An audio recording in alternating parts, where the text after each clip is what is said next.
iċ-ċelebrant tal-Quddisa tal-lejla huwa Dun Anton Grek.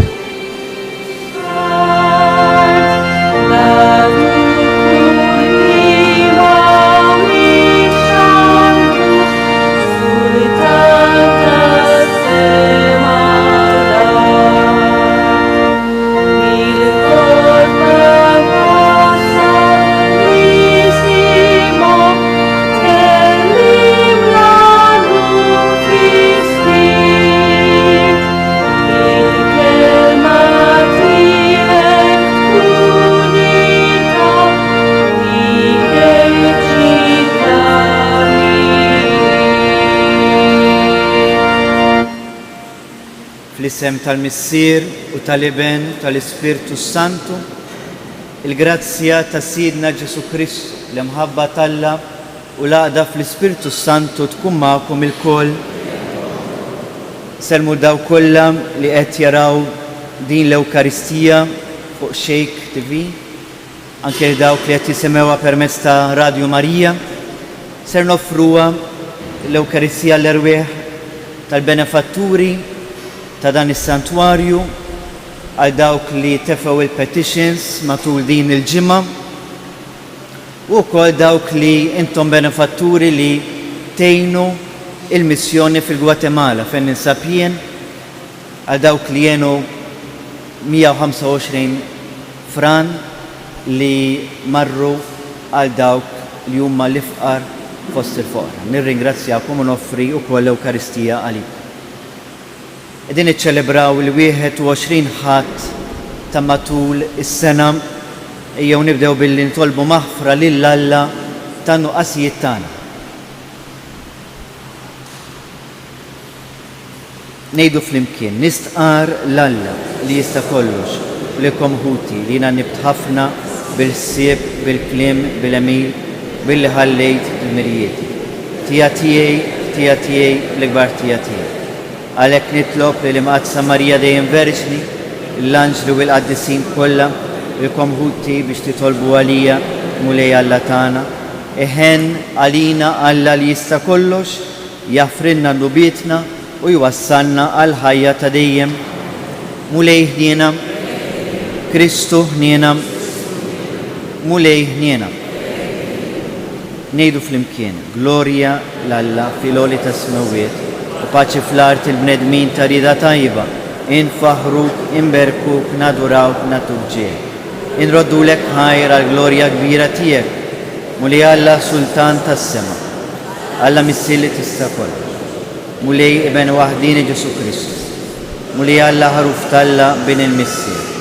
Int li tneħħi n-nubiet tad-dinja ħenna lina, int li tneħħi n-nubiet tad-dinja il-qajt talb tagħna, int li qed fuq l-lemin tal-missier ħenna lina, għaliex int waħdek qaddis, twaħdek mulej, twaħdek l-għoli Ġesu Kristu ma l-Ispirtu Santu, bi-glorja tal-missier Alla, Amen, nitolbu.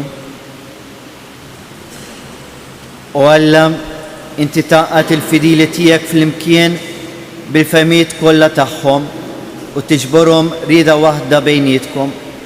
Għamel il-poplu tiegħek ikun iħobb il-preċetti tiegħek u jixtieq il-ġid li inti twedu biex fost il-ħafna tibdil ta' din id-dinja il-qlub tagħna jieqfu fis-sod fejn hemm tassew ilena bibnek Ġesu Kristu Sidna li huwa Alla u miegħek jgħixu jissaltam flimkien mal-Ispirtu Santu għal dejjem ta' dejjem.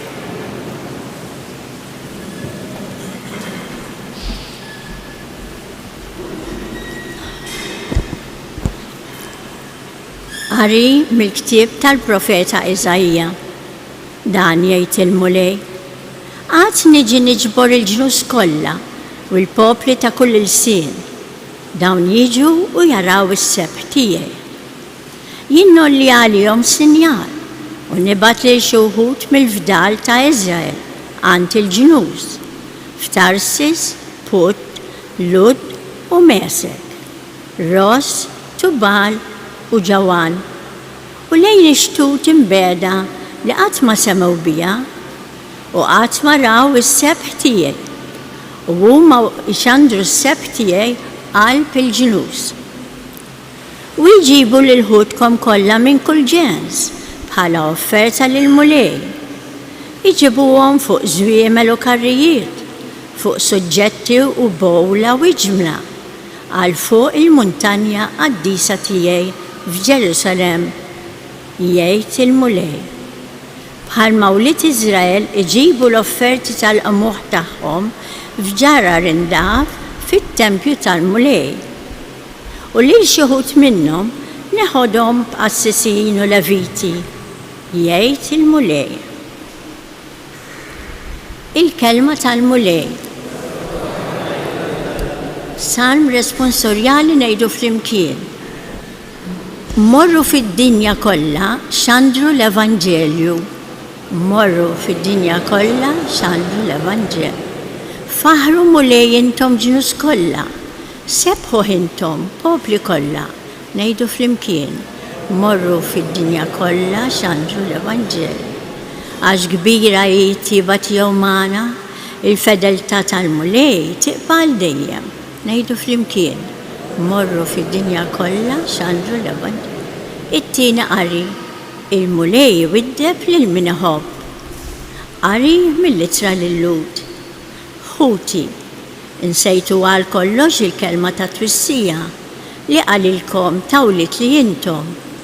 Ibni, la twarrabx it-tweddib tal-mulej u la taqtax qalbek meta jċanfrek, għax il-mulej iwiddeb lil min iħobb.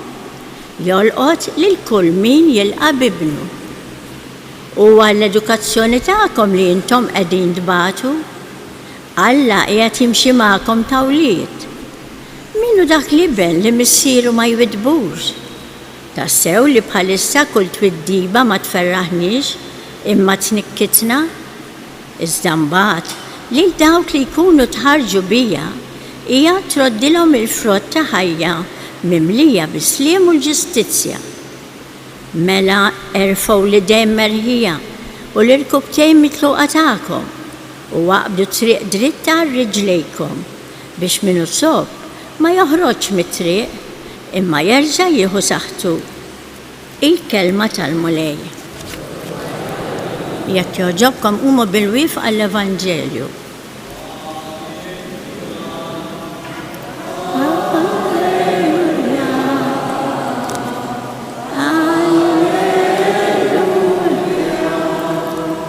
Jienu triq il-verità u l-ħajja, ħadd ma jmur għand il-missier jekk mhux permezz tiegħi.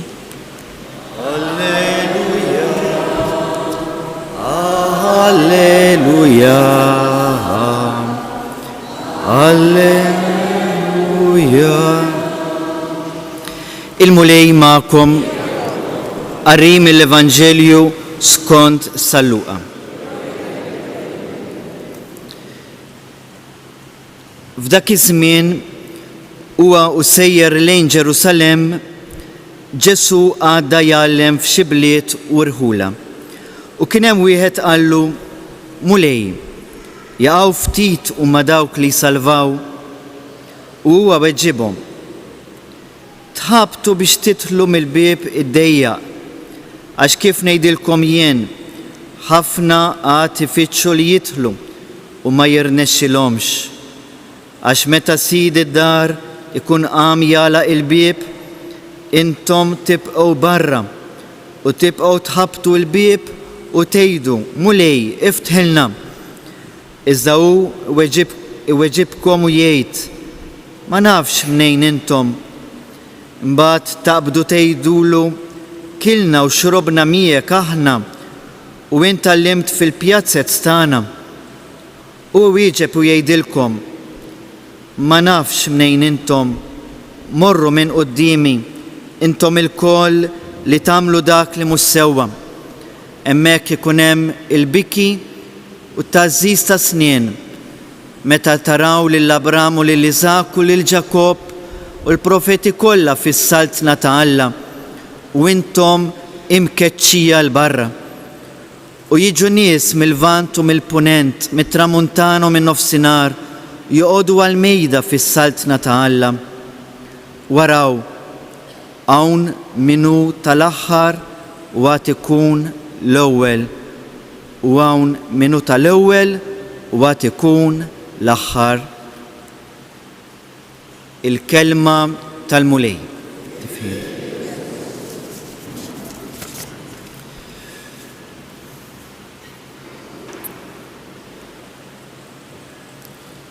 ħafna drabi meta wieħed ikun ħajsiefer u jkun l-airport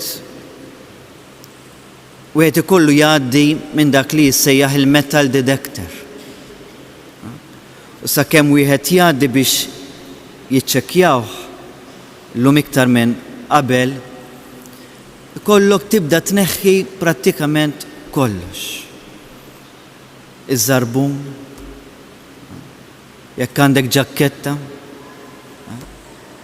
iċ-ċunturin, dak kollu li għandek fil-but, itfa'. Prattikament tgħaddi minn metal detector żgħira, kollok terfa' jdejk jew tgħaddi ħajaraw x'għandek fuqek. U jekk iddoq il-metal detector jiġifieri nsejt xi ħaġa u jkollok tħallija lura. Il-Vanġelu tal-lum ma jsemmix metal detectors, imma Ġesu jgħidilna li rridu ngħaddu mill-bieb id-dejjaq u jkollna inħallu warajna dak kollu li għandna fil-ħajja tagħna. Nibdew mill-kburija, minn dak li aħna niftaħru bih, minn dak li għandna kollox ikonna nħallu warajna. Min jgħaddi? Dak li hu jien, il-jien, li ħafna drabi ma għandna xejn fidejna. Vanġelu tal-lum huwa vanġelu qawwi kif jirrakkontah Salluqa.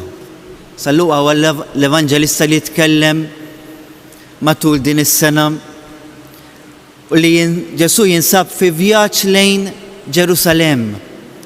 U jitkellem ħafna drabi ma' dixxiepli, u kien hemm dixxieplu. U qallu lil Ġesu, qallu kemm ħajsalvaw? Ħafna?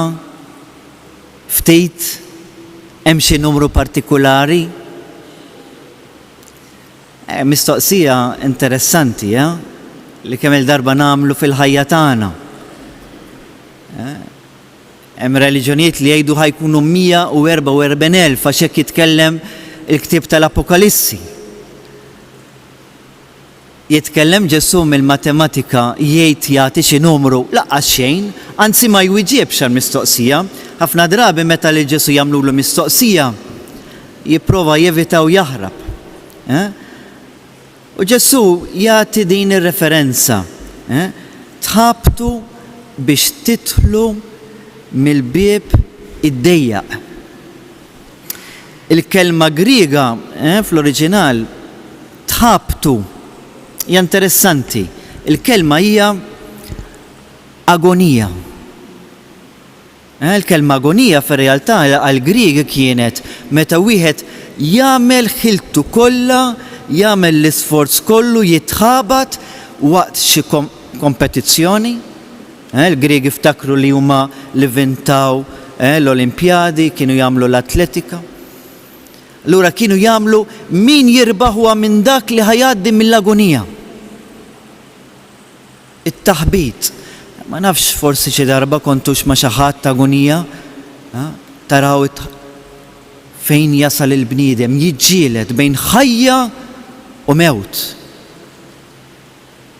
Sa Ġesu qed jgħidilna biex tgħaddi mill-bieb id-dejjaq qisek qed tgħaddi minn agonija u sforz, mhix xi ħaġa faċli. Irridu nagħmlu l-almu tagħna. U jekk niġu għall-mentalità tagħna issa fil-ħajja tagħna, qed nagħmlu l-isforz għadu jinteressana jekk nagħmlu din il-mistoqsija. Jinteressana u x'ħan salvaw jew le. Fejn ngħix jien ngħix il-Gwatemala, pajjiż imbiet taħt il-Mexico. Gwatemala hija l-Mekka, iċ-ċentru tal-Evanġeliċi li jiġu mill-Istati Uniti. ħafna denominations. Jiġu ħafna pastors, hemm pastors li jippritkaw li s-salvazzjoni hija faċli. Erfa' jdejk, aċċetta lil Kristu, aċċetta li Kristu biss isalvak u inti diġà salvajt. L-importanti li tagħti xi ħaġa lil pastor, tħallas u ħassalva. Salvazzjoni means money. Ħallas u għandek il-passaport tal-ġenna. Oħrajn bil-kontra, oħrajn jippриткawlek il-biża. Għax Kristu ġej, it-tmiem wasal, kulħadd sejjer l-infern, allura salva. Allura kulħadd jgħajjat, alleluja. Aħna ħansalvaw, aħna rridu. Ħafna drabi jkun brainwashing. Hemm min jagħmel is-salvazzjoni faċli, bħalma kienu jgħidu ċertu awturi, reliġjon tal-microwave oven. Poġġi l-ikel fil-microwave, 2 minuti saħan u sar u kilt u armi. Reliġjon saret isa supermarket. Mu rasel, kul, inqdejt u armi. Hija daqshekk faċli s-salvazzjoni. Nistgħu nirriduċu ir-reliġjon u s-salvazzjoni li hija tema prinċipali fil-ħajja tagħna għal xi ħaġa daqshekk. Żejra. Jien ma naħsibx. Qed ngħixu fi żmien fejn il-valuri jinqalbu. L-importanti li jinsew ma jimpurtanix minn ħadd ieħor. Il-valuri tal-lum saru valuri egoistiċi. Hekk jaqbel lili, aħna sew, x'importani mill-ambjent, x'importani mill-bini, x'importani mill-qerda. L-importanti li jien u l-familja tiegħi qegħdin sewwa, dawk huma l-valuri llum. Kollox qed narmuh. U s-salvazzjoni ma jimportanix. Meta jiġi l-mument, mbagħad naħseb fih. Immur nagħmel qrara, immur nixel xema qudiem il-Madonna ta' Pino u ħansalva. Għax jiena mammet, għax jiena mort skola Kattolika, għax jiena iżewwiġt u iżewwiġt hawnhekk, allura ħansalva. Mentalità li mhix dik il-mentalità li Ġesu qed jgħidilna għamlu l-agunija. Għaddu mill-bieb id-dejjaq. Ngħidilkom storja żgħira. Gwatemala hija art tal-martri. Gwatemala 36 sena ta' gwerra ċivili, 5 snin minnhom kienet persekuzzjoni kontra l-Knisja Kattolika, 1981 sa 1985. Bħalma issa qed jiġri fin-Nikaragwa, ma nafx intkom x'issegwu, ir-reġim ta' Daniel Ortega, il-bieraħ issekwestraw isqof u 7 saċerdoti. Għax kellhom radio u kienu jitkellmu fuq il-libertà tal-espressjoni u ssekwestraw. Gwatemala nqatlu mijiet u mijiet ta' katekisti, tant li fl-80s wieħed kellu jaħbi l-Bibja taħt l-art. Aħna nsejħula la Biblia interrada, il-Bibja mitfuna. Kien hemm wieħed kien jismu Nicolas Castro, beatullu, li kien jgħid ferja fejn l-ebda saċerdot ma kien hemm l-erja tal-Kiċċe. U allura rrid li l-komunità tiegħu ikollha itqarbin. X'kien jagħmel? Kien jimxi 8 sigħat imur fi knisja fejn kien hemm saċerdot, jieħu miegħu il-ħobs li jissejjaħ it-tortija, li hija xi ħaġa tonda, u jaħbi l-Ewkaristija għal pit-tortijas. U kien jimxi lura x'inhu waqfu l-armi, kien jgħidu hekk x'għandek, jiftaħ tortijas biex nieklu, mexxi. Il-baskett tiegħu kien jinbidel f'tabernaklu. Kien hemm xi ħadd qal, isma' dak mhux tortijas ta' dak qiegħed ilaqqa lin-nies fil-komunità fil-Knisja biex iqarben u biex jitkellem kontra l-gvern. Qatluh quddiem il-mara tiegħu quddiem uliedu. Illum għall-beatu Nicolas Castro, Ministru tal-Ewkaristija, martri li verament għadda u għamel l-isforz, għamel l-agonija biex jgħaddim il-bib id-dejjaq. Nispiċċa li nippruvaw naħsbu ftit ukoll. Wieħed mill-awturi kbar, C.S. Lewis, Ingliż, li kiteb wieħed mill-kodba famużi tiegħu huma The Chronicles of Narnia. Sabiħ. Sar anke film. U C.S. Lewis jgħid meta wieħed imut ħajkun hemm 3 surprises, 3 sorpriżi. L-ewwel sorpriża hija min hemm fil-ġenna. U jgħid li fil-ġenna ħajkun hemm dawk li wieħed qatt ma stenna li jkunu hemm. Fosthom xi ħabsin, fosthom min jaf xi drug addict, min jaf xi nisa ta' triq jew xi wieħed li qatt ma stenna. Hemmhekk ħajkunu dik hija l-ewwel sorpriża. X'inhi t-tieni sorpriża? Min mhux hemm fejn qiegħed in-neighbor tiegħi li kien jgħid ir-rużarju kuljum. Ma kien jgħid fuq in-nies forsi. Fejn hu dak li qassis li qed jippriedka bħalissa? Dik hija the second surprise. U x'inhi t-tielet sorpriża? Fejn ħankun jien? Fejn ħankun jien? U C.S. Lewis jgħid dan il-kumment, jgħid jekk jiena nkun il-ġenna mhux għax għamilt opri tajba, imma x'tanti kbira il-ħniena talla. Tanti kbira ħniena talla. Ħuti, trid tkun agonija, trid tkun sforz tagħna biex naħsbu ftit u ngħidulu mulej għenna ħalli nsalvaw. Amen. Inqumu bil-wieqfa. Nagħmlu l-istqarrija tal-fidi tagħna. Jiena nemmen f'Alla wieħed, il-Missier li jista' kollox, li ħalaq is-sema u l-art. Dak kollu li jidher u dak li ma jidhirx. Fulej wieħed Ġesu Kristu, ibqa' waħdini Alla, imnissel mill-Missier qabel kull żmien.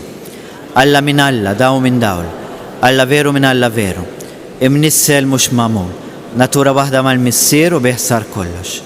Niżel mis-smewwiet għalina l-bnedmin u għall-fidwa tagħna u ħalġisem bis-seta tal-Ispirtu Santu minn Marija Verġini u sar bniedem.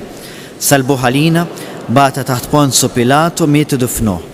Fit-tielet jum qam minn belli mwiet skont il-kodba mqazza u tela s-sema qiegħed fuq il-lemin tal-Missier u għandu jerġa' jiġi bil-glorja biex jagħmel ħaq mill-ħajjin u mill-mejtin u s-saltna tiegħu ma jkollix tmiem.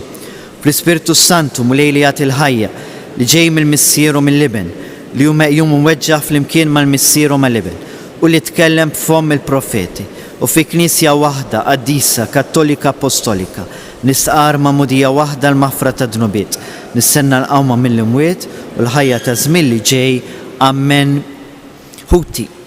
Alla u Missier ta' kulħadd u jrid li l-koll nieħdu sem fil-mejda tas-salvazzjoni. Ejjew nitolbu jenna nimxu warajh. Nitolbu għall-Knisja biex tkompli bil-ħidma missjonarja tagħha ħalli l-popli kollha iduqu mill-imħabba ta' Alla nitolbu. Ismana għal dawk li jaħdmu favur il-ġustizzja u f'ħidma volontarja biex itaffu l-ġuħ u l-mart fid-dinja nitolbu. Għalina l-inġbarna l-mejda Ewkaristika biex quddiem din l-imħabba gratwitta ta' Alla lejna aħna wkoll insiru ħobs maqsum għall-oħrajn nitolbu. Missier irresqulek id-dbatijiet u l-biżat ta' ħutna l-morda, kun inta lihom ta' sosten u ġeninhom għejnhom biex dawk il-persuni li jduru bihom iħossu wkoll li inti tinsab qrib tagħhom nitolbu. Minn dan is-santwarju tal-Madonna ta' Pino bierek il-familji tagħna ħalli jikbru fil-għotja tagħhom lil xulxin nitolbu. Fi skitta qalbna nagħmlu wkoll it-talba personali tagħna.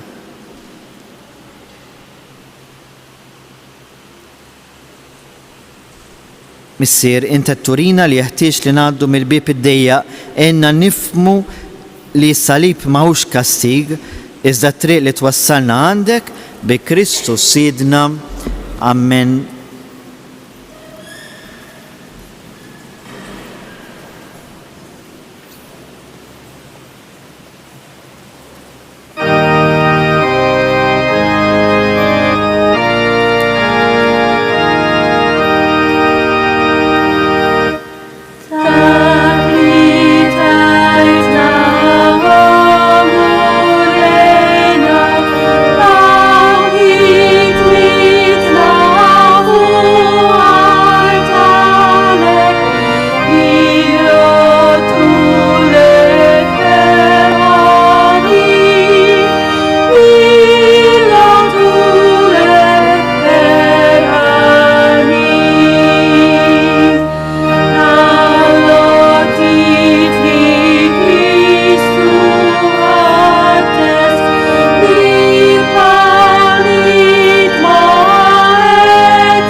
Itolbu ħuti biex is-sagrifiċċju tiegħi u tagħkom kun joġob lil Alla il-Missi li jista' kollox.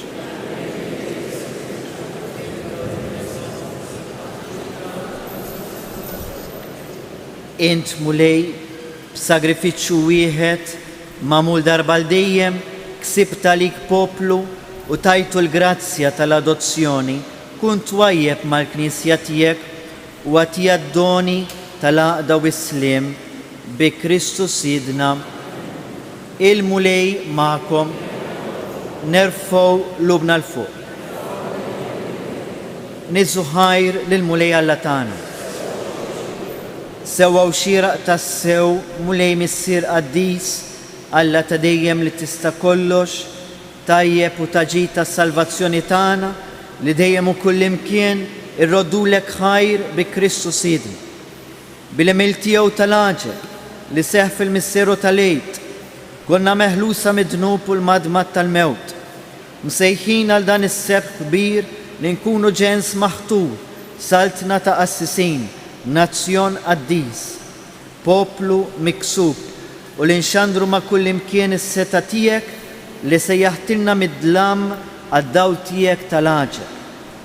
Għalhekk mal-anġli u mal-arkanġli, mat-troni u mad-dominazzjonijiet, mal-qtajja kollha tal-eżerċiti tas-sema, intennu l-innu tal-glorja tiegħek u ngħidu bla qiegħda. Qaddis, qaddis, qaddis, mulej Alla tal-eżerċiti, smewwiet u l-art mimlija bil-glorja tiegħek. Osanna fil-għoli ta' smewwiet. Birek minn ġej fis-sem il-mulej, osanna fil-għoli ta' smewwiet.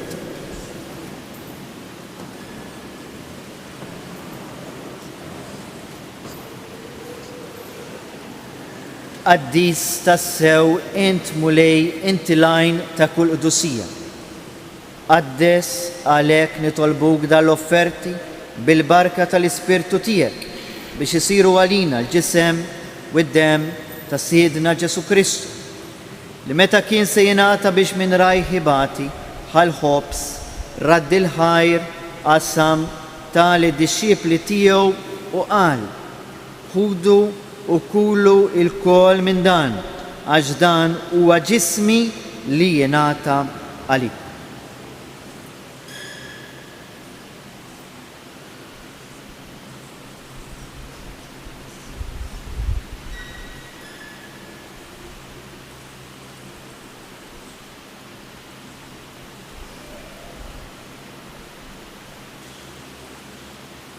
Ekku kol wara l-ikla ħal-kalċi, reġa rat il-ħajr tal-disċipli tiegħu u qal: ħudu u ixorbu minnu l-koll, għax dan huwa l-kalċi ta' demmi tal-patt il-ġdid li jibqa' dejjem. Id-dem li jixxerret għalikom għal bnedmin kollha għal maħfra ta' dnubiet. Għamlu dan b'tifkira tiegħi.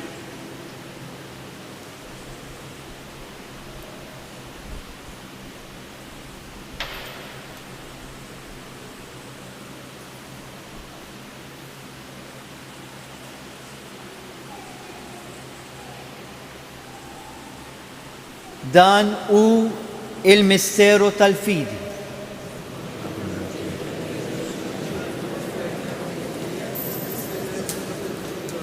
Għalhekk aħna u nagħmlu dan b'tifkira tal-mewt u l-qawmin ta' Sidna Ġesu Kristu, nofrulek mulej il-ħobs tal-ħajja u l-kalċi tas-salvazzjoni.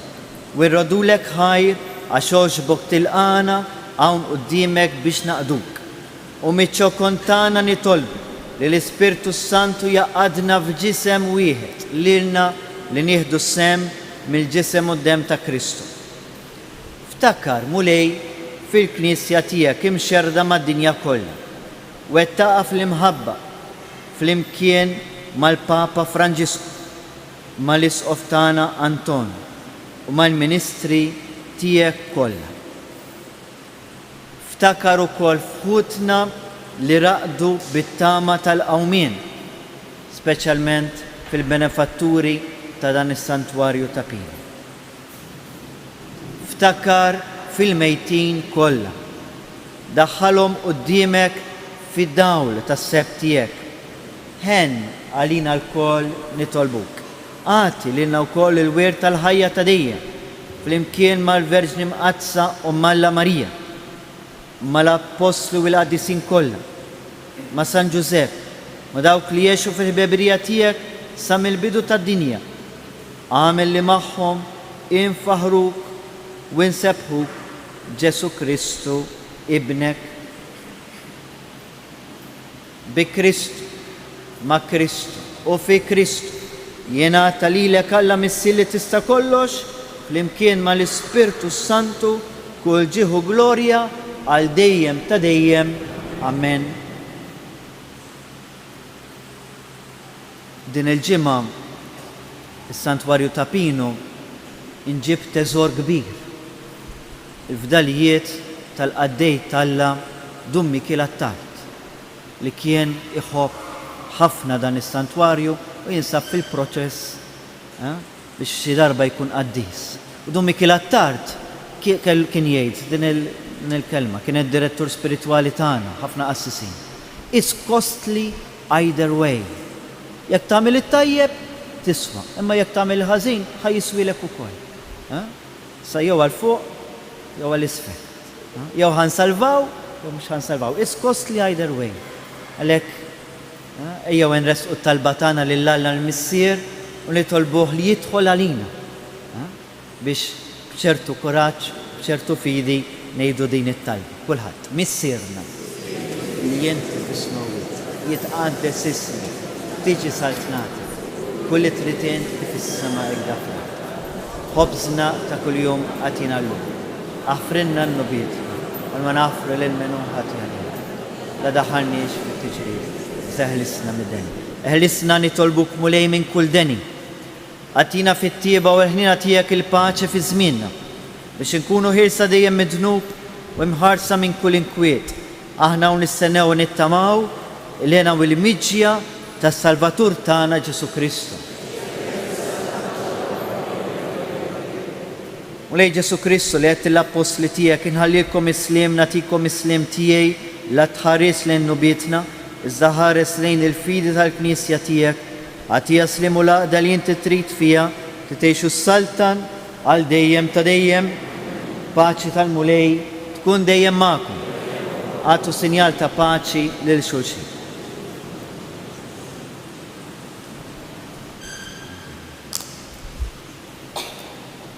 Ngħidu flimkien, ħaruf talla, tneħħi n-nubiet tad-dinja. Li tneħħi n-nubiet tad-dinja ħenna lina. Ħaruf talla li tneħħi n-nubiet tad-dinja għatina l-paċi.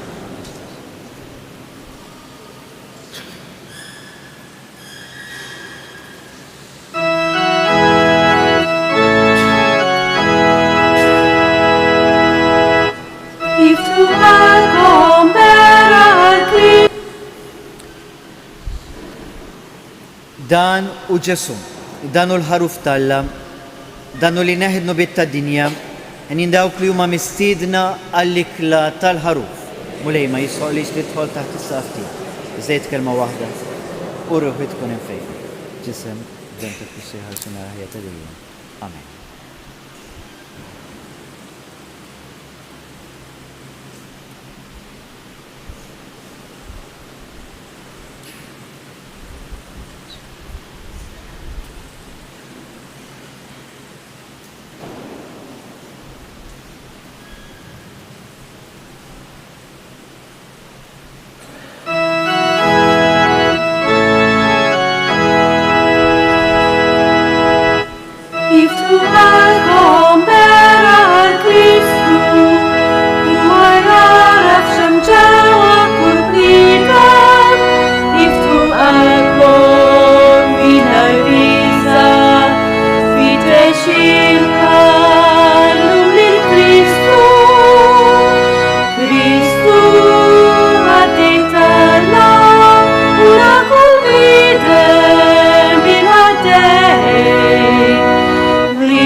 Arbina tax-xewqa.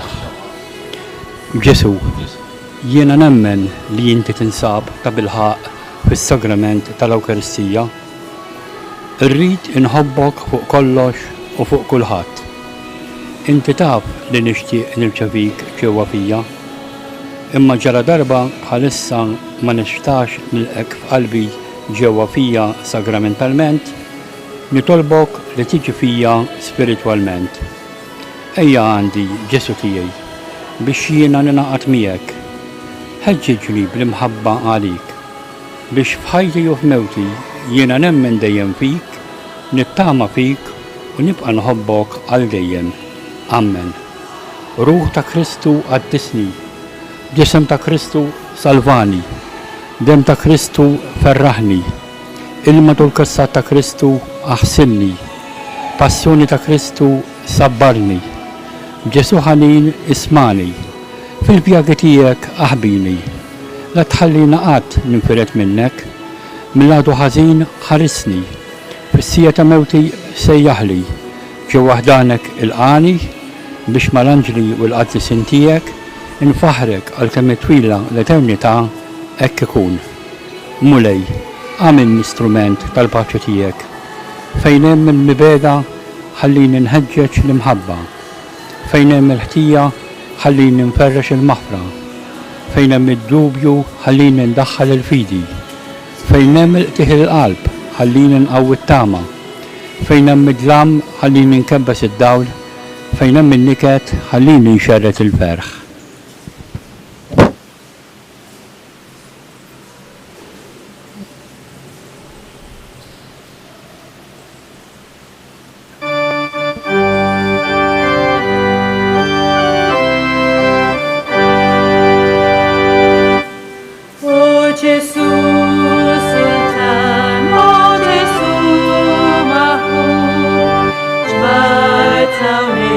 Nil nal-gol, biwrajk mex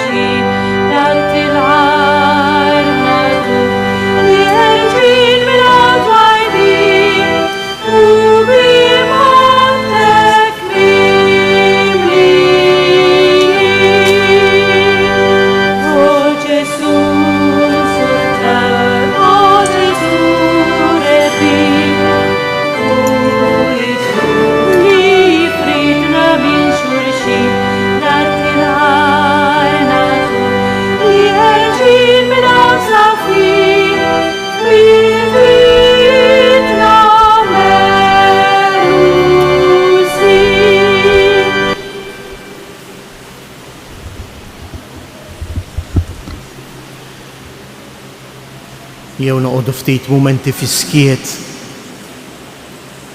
Nirringrazzjaw il-Mulej Ġesu tal-li ħejja għalina din l-ikla u li sejħilna u li jgħat jiġborna fl-imkien fl-ikla tas-sema. Ma ninsewx illum mod partikolari fit-talb tagħna lil Don Anton.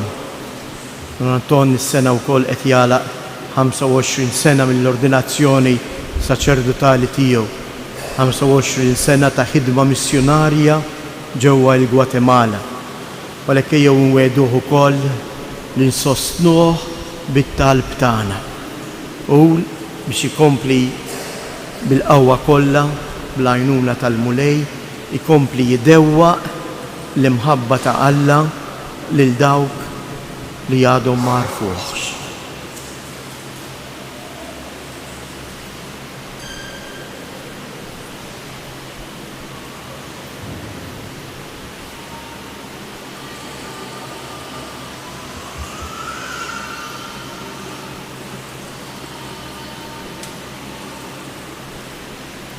Nitolbu ħen għalina Mulej u għatina fejqan sħiħ fit-tieba tiegħek għamel li aħna nkunu fidili lejk sal-aħħar u li nsiru noġbu f'kollox bi Kristu Sidna. Sa flimkien ma' Don Anton ngħidlu t-tlet avamarijiet u llum nofruhom għalih u għal parruċċani kollha tiegħu ġewwa l-Gwatemala. Slima lik Marija, bil-grazzi mimlija, il-Mulej miegħek, imbirka inti fost in-nisa, imbirek il-frott tal-ġuf tiegħek Ġesu.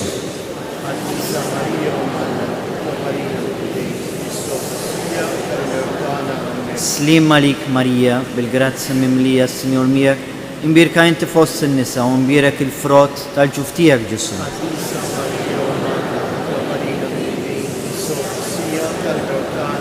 Slima lik Marija, bil-grazzi mimlija, Sinjur miegħek, imbirka inti fost in-nisa, u imbirek il-frott tal-ġuf tiegħek Ġesu.